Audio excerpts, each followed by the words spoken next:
A lot of our lives are spent rather in a quest for meaning, trying to figure out what it's all about. I remember in my very early practice, I came to the Zen Center because I studied philosophy, and I thought, well, maybe it's just that Western philosophy's grasping model points in one place, and although they, in the end, give up on the mind road, maybe the Eastern mind road crosses the last river that I'm looking for and will get me out of the suffering. But you find out that's not what it's like. That's not what it's all about at all. Any form of grasping, even subtle grasping, that causes us suffering and carves off heaven from hell. And we never quite know what side to put ourselves on. We seem to fall on the wrong side. There's a case in the Hekigan-Roku, the Blue Cliff Record. It's the 80th case. It's called Ryuge Passes the Chin Rest. I apologize. It's not the Hekigan-Roku. It's the Shōyōroku, the Book of Equanimity. It begins, attention. Ryuge asked Suibi, what is the meaning of the patriarchs coming from the West? Suibi said, go get the chin rest for me. Ryuge brought the chin rest for Suibi, and Suibi then treated him to a blow. Ryuge remarked, hit me if you wish, but there's still no meaning in the patriarchs coming from the West. Later, Ryuge asked Rinzai, what's the meaning of the patriarchs coming from the West? Rinzai said, go get the cushion for me. Ryuge brought the cushion to Rinzai, and Rinzai again treated them to a blow. Ryuge remarked, hit me if you wish, but there's still no meaning in the patriarchs coming from the West. Later still, when Ryuge was living in a temple, a monk said, Osho, in former times you asked Suibi and Rinzai about the meaning of the coming of the patriarch. Did they both clarify it or not? Ryuge replied, they clarified it all right, but there's still no meaning in the patriarchs coming from the West.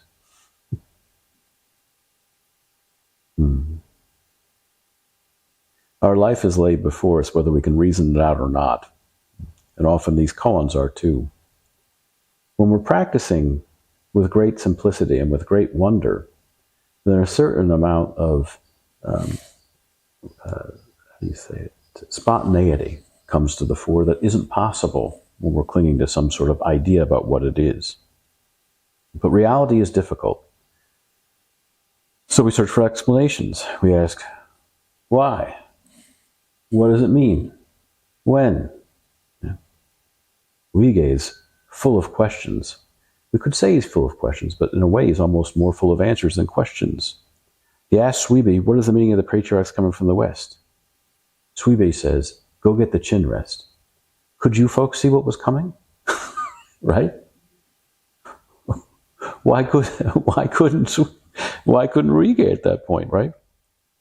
He merely complies and he gets struck. Yeah. There are some people who maintain that Ryuge, in the beginning of this case, actually has attained some stage of enlightenment and therefore freedom. Yeah. But if it's freedom, it's certainly not freedom that releases him from his karmic intransiency, right? He keeps repeating the same cycles. He asks Rinzai the same question.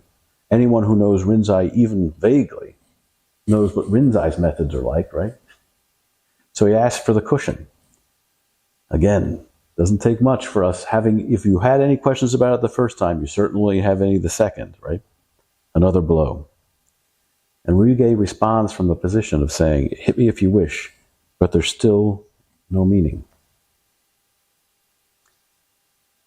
Well, on its surface, we could say, well, Ryuge's got it, right? You want to know what the meaning is right now? What's the meaning? That bird chirping. Yeah? But he thinks he's understood it. There's no meaning. There's no meaning. But he hasn't realized it.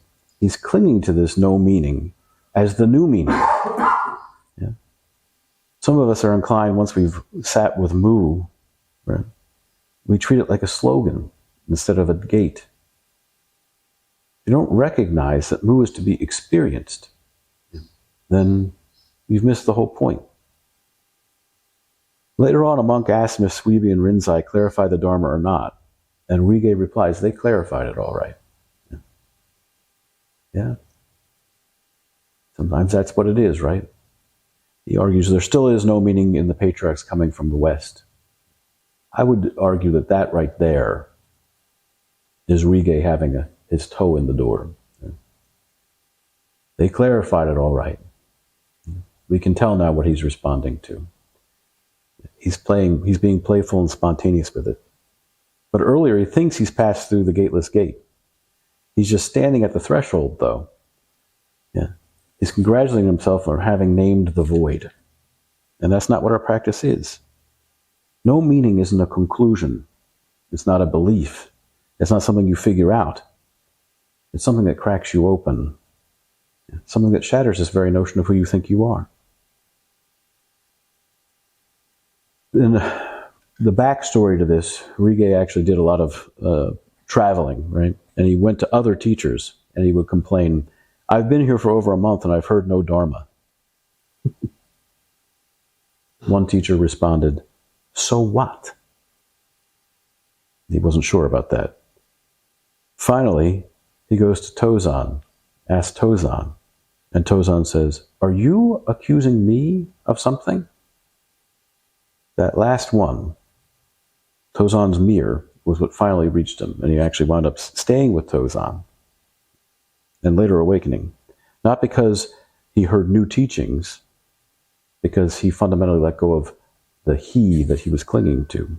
He finally stopped arguing with the Dharma, stopped trying to pin it down. We all can do this, right? Turn realization into a stance. Take no meaning and hang it on the wall like a certificate. But if you really have experienced no meaning, you'll recognize there's nothing to declare. You'll live it. It's natural for us to want to know why we suffer, why we struggle, why we feel separate. Yeah. And so we look back. We look back in our storehouse consciousness. We weave together a narrative. We can maybe trace it to our mother or our father or our childhood pain or some event of past hurt. Yeah. Maybe those stories help you sleep at night, but they won't free you. They'll just give you your suffering a new context or a new shape to grow in.